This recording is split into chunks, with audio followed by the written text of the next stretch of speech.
To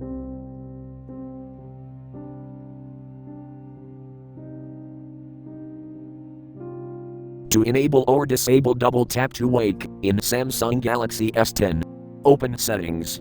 From a home screen, swipe up or down from the center of the display to access the apps screen.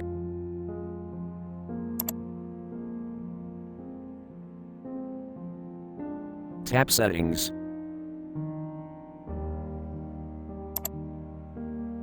Scroll down.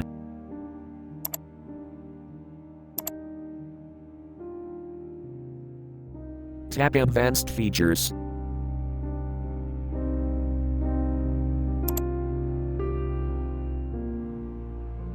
Tap Motions and Gestures.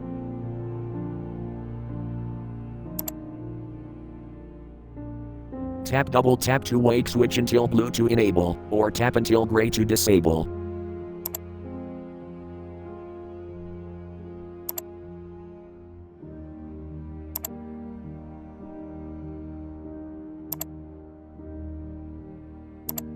Thanks for watching, have a nice day.